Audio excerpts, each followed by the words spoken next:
কেমন আছো তোমরা সবাই? আশা করি সবাই ভীষণ ভালো আছো। আমিও খুব ভালো আছি। শীতের সকালে তোমাদের সকলকে জানাই সুপ্রভাত। আর এখন প্রায় 7টা 7:30 বেজে গেছে, কিন্তু দেখে বোঝার উপায় একটুও নেই। এই পাতাবাহারের পাতাগুলোতে দেখো কত বড় বড় শিশিরের ফোঁটা জমে রয়েছে। আর আজ হলো 12ই জানুয়ারি।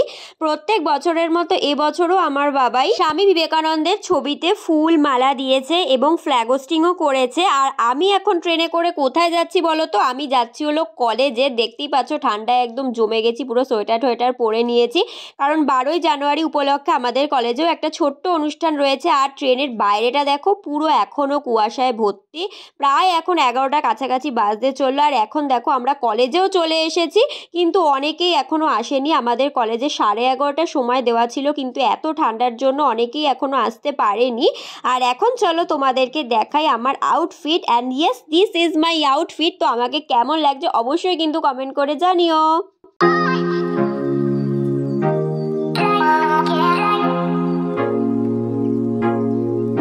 এরপর আমরা অটো করে বেরিয়ে পড়েছি আমাদের গন্তব্যস্থলে যাওয়ার জন্য। আর এখানে দেখতেই পাচ্ছ আমরা সব বান্ধবীরা মিলে একদম অটোতে চাপাচাপি করে বসেও পড়েছি। তারপর আমরা যেখান থেকে র্যালিটা স্টার্ট করব সেখানে চলেও আসলাম।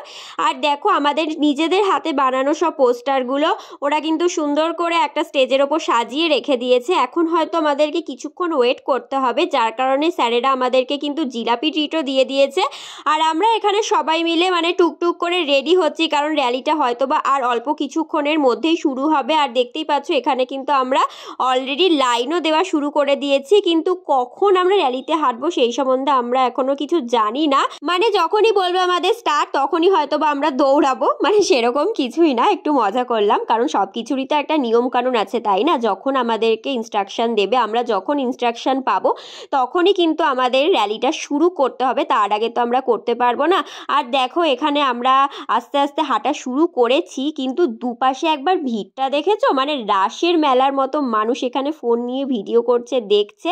আর ইতিমধ্যেই কিন্তু আমাদের মধ্যে মানে অ্যাক্ট্রেস সায়ন্তিকা এসে হাজির হয়েছে, যার জন্য আমরা এত লেট করছিলাম, সে আসলো।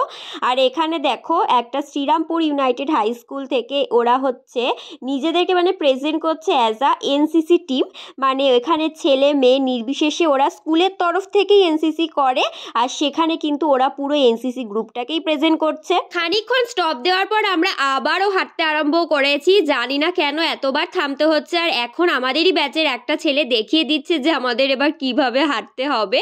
মানে যেই কাজটা 10 মিনিটে হয়ে যায় সেটা থামতে থামতে আমাদের 30 মিনিট লাগছিল। জানি না কেন এতবার আমাদের থামতে হচ্ছিল। আর আমাদের কলেজের পিছনে ছিল একটা ডান্স গ্রুপ, যেটার নাম ছিল নন্দিনী ডান্স গ্রুপ। সেখানে কিন্তু সমস্ত মেয়েরা একই রকমের ড্রেস পরে নাচছিল। আর ওরা যেহেতু লাল রঙের শাড়ি পরেছিল তাই জন্য ভীষণ দেখতে ওদের গ্রেসফুল লাগছিল। আর ওরা কিন্তু খুব সুন্দর ডান্সও করছিল। আর এরপরেই ছিল আমাদের বাংলার কীর্তন, মানে ওদের হাতে ঢোল করতাল সব কিছুই ছিল। আর এই হলো আমাদের মেলা, যেটার পুরো নামটা তোমাদের সাথে আমি শেয়ার করে দিলাম।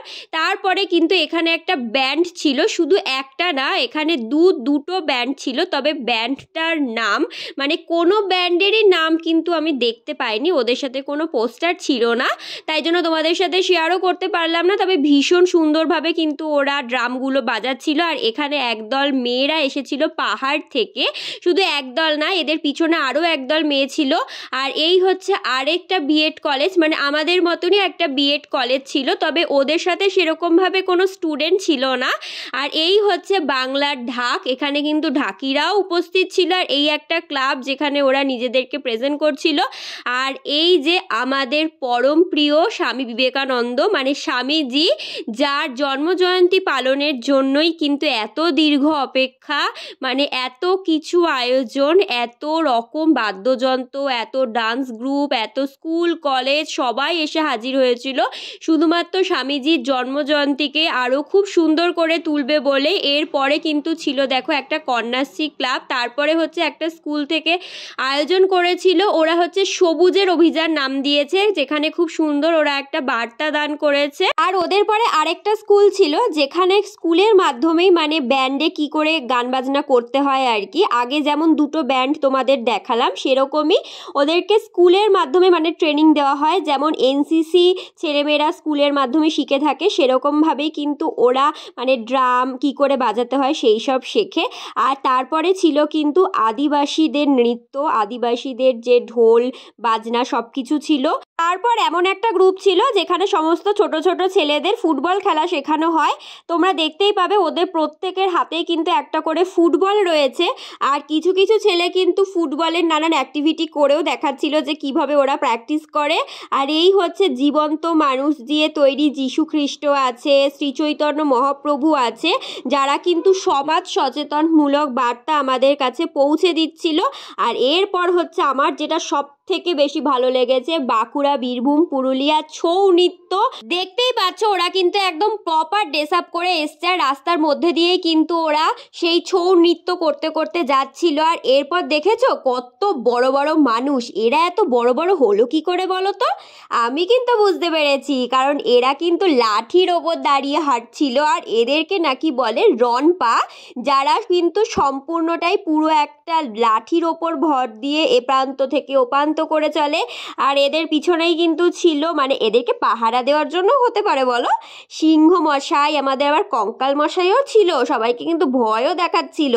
তারপরেই দেখো ঘোড়া নৃত্য, ওদের সাথেও কিন্তু ওদের নিজস্ব বাজনা ড্রাম ছিল, যার তালে তালে কিন্তু ওরা আমাদেরকে নাচ করে দেখাচ্ছিল। সমস্ত কিছু দেখার পর এখন কিন্তু পাখিদের সাথে সাথে আমারও বাড়ি ফেরার সময় হয়ে গেছে, তাই জন্য আমি চলে এসেছি স্টেশনে। আর এখানে আমার সাথে আমার কিছু বান্ধবীরাও ছিল, আমরা সবাই মিলে একসাথে বাড়ি ফিরেছিলাম। আর এই যে দেখো বিরিয়ানির প্যাকেট, এইটা আমাদের কলেজ থেকে দিয়েছিল টিফিন হিসাবে, তখন আর খাওয়ার সময় ছিল না, তাই জন্য বাড়িতে নিয়েই চলে এসেছি। বাড়িতে এখন খাবো। ছিল চিকেন বিরিয়ানি, খেতে কিন্তু মোটামুটি ভালোই ছিল। তো আমি চলে এসেছি কলেজ থেকে, আর এসে ফ্রেশও হয়ে গেছি। দেখতেই পাচ্ছ সেই যে সকালে কলেজে গেছি, মনে হয় আমি কলেজে পৌঁছেছি 11টা সাড়ে 11টা হবে, সেই যে থেকে দাঁড়িয়ে রয়েছি, মানে সব ও আসছে, সব বন্ধু বান্ধবীরা সবার সাথে গল্প করছি, ফটো তুলছি, কথা বলতে বলতেই মানে একটু আর বসার সময় পাইনি। এই আমি বাড়ি এসে একটু বসলাম, পায়ে তো মানে এত যন্ত্রণা হচ্ছে কি আর বলার নেই কিছু। কিন্তু এখন হচ্ছে আমার মা হলো পকোড়া ভাজছে, কারণ আমাদের বাড়িতেও আজকে চিকেন রান্না হয়েছে। আর এখন মা বানাচ্ছে ওদের চিকেন পকোড়া, যেমন ঘরোয়া প্রসেসে বানানো হয় ওরকমভাবেই বানাচ্ছে। এখন মা হচ্ছে ডাকছে আমাকে খাওয়ার জন্য, আমি এসেছি তোমাদের সাথে কথা বলতে। তো চলো দেখি মা পকোড়া ভাজছে, সেটা ঝটপট করে খাওয়া যাক। আর মানে তোমরা দেখতেই পেলে র্যালিতে কি হলো না হলো, মানে আমার জন্য যেহেতু একদম ফার্স্ট টাইম এক্সপিরিয়েন্স ছিল, মানে আমি কোনোদিনও এরকম কিছুতে মানে হচ্ছে যাইনি, বা কেমন কি হয় সেই সম্বন্ধে আমার কিছু জানা ছিল না। বেশ গিয়ে ভালোই লাগলো, যতটা যা পেরেছি তোমাদের সাথে তুলে ধরার চেষ্টা করেছি। কেমন লাগলো অবশ্যই কমেন্ট করে জানিও। এই হলো পকোড়া। তোমরা বাড়িতে কে কিভাবে পকোড়া বানিয়ে খাও আমাকে কিন্তু জানাতে ভুলো না। হ্যালো, তো গুড মর্নিং সবাইকে। তোমরা হয়তোবা একটু অবাক হবে যে কেন ব্লগের শেষে এসে আবার গুড মর্নিং বলছি। তার কারণ কালকে রাত্রিবেলা আমি খাওয়া দাওয়ার পর এত টায়ার্ড হয়ে গেছিলাম যে আমি যার ব্লগটা শেষ করিনি সেটা আমার একদম খেয়াল নেই। আজকে সকালবেলা ভিডিওগুলো চেক করতে গিয়ে মনে পড়লো যে বাবা আমি তো ব্লগই শেষ করিনি, তাই জন্য সকালবেলায় চলে এলাম তোমাদের সাথে আবার কথা বলতে আর ব্লগটা এন্ডও করতে। এখন দেখো আজকে সকাল সকালে আজকে রোদ উঠে গেছে, কালকে তো একদম কুয়াশা ঘেরা ছিল, কিন্তু আজকে বেশ ভালোই রোদ উঠেছে বাইরে। তো যাই হোক, ভিডিওটা কেমন লাগলো অবশ্যই কমেন্ট করে জানিও। ভালো লাগলে প্লিজ আমার চ্যানেলটা বেশি বেশি করে সাবস্ক্রাইব করো, কমেন্ট করো, লাইক করো, শেয়ার করো ভিডিওতে। তো আজকের মতো সবাইকে টাটা, আবার দেখা হবে পরবর্তী কোনো এক নতুন ভিডিওর সাথে। তো বাই।